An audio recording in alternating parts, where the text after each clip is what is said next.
71 আমাদের ব্যর্থ হয়েছে বলে আমাদের 24 এসে আমাদের থামতে হয়েছে। অন্তর্বর্তীকালীন সরকার 15 জানুয়ারির মধ্যে তার প্রয়োজনীয় পদক্ষেপ গ্রহণ শেষ করবেন এবং এই ঘোষণাপত্রের মধ্যে জনমানুষের আকাঙ্ক্ষার প্রতিফলন থাকবে। আমাদের যেই 47 থেকে 71-এর যে পথযাত্রা, 71 থেকে আমাদের এই যে 24-এর যেই আমাদের পথযাত্রা, সেটি সুস্পষ্ট সেখানে বর্ণনা থাকতে হবে। এবং আমাদের যে ফেসিবাদের বিরুদ্ধে আমাদের যে লড়াই এবং সংগ্রামের দীর্ঘ একটি সময় ছিল, যেখানে আমাদের যে ক্রিয়াশীল যে রাজনৈতিক দলগুলো রয়েছে সেখানে তাদের যে দীর্ঘ লড়াইয়ের যে একটি ইতিহাস রয়েছে, সেই ইতিহাসকে এই জুলাই গণঅভ্যুত্থানে স্বীকৃতি দিতে হবে।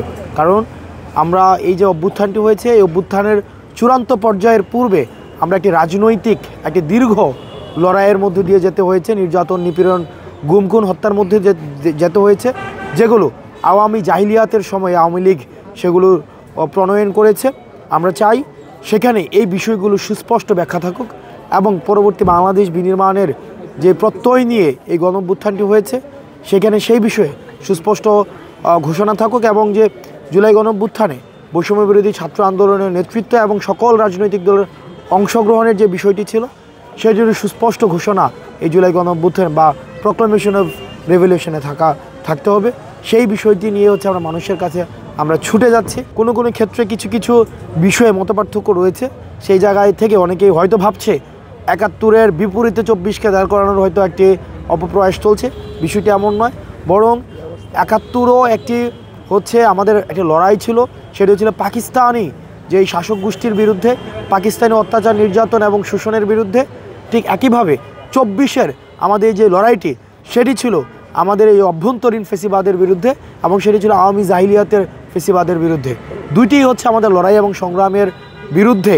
এই যে আমাদের যেই বাঙালি মানুষ, আমাদের যে বাংলাদেশের মানুষ রয়েছে, তাদের যে প্রত্যয় এবং দৃঢ়তার সাথে যে লড়াই, সে লড়াইয়ের ইতিহাস।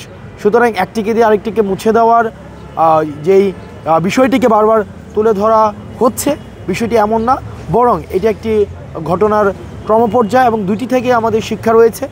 71 আমাদের ব্যর্থ হয়েছে বলে আমাদের 24 এসে আমাদের থামতে হয়েছে। আবার যদি 24 ব্যর্থ হয় তখন আবার সেক্ষেত্রে হয়তো আবার অন্য কোনো সময় ইতিহাসের কোনো এক পর্যায়ে, ইতিহাসের ভবিষ্যতের কোনো একটি পর্যায়ে এসে আবার আমাদেরকে নিজেদেরকে আবার প্রশ্নের মুখে আবার আমাদেরকে দাঁড়াতে হবে। সুতরাং বিষয়টি সেই জায়গা থেকে আমাদের একটির মুখোমুখি না দাঁড় করিয়ে বরং একটির যেই ইতিহাসের আমাদের প্রতারিত হয়েছে সেই হিসাবে আমাদের আসলে দেখা উচিত এবং রাজনৈতিক যে মতপার্থক্যগুলো রয়েছে সেগুলো আলোচনার মধ্য দিয়ে সমাধান হওয়া উচিত।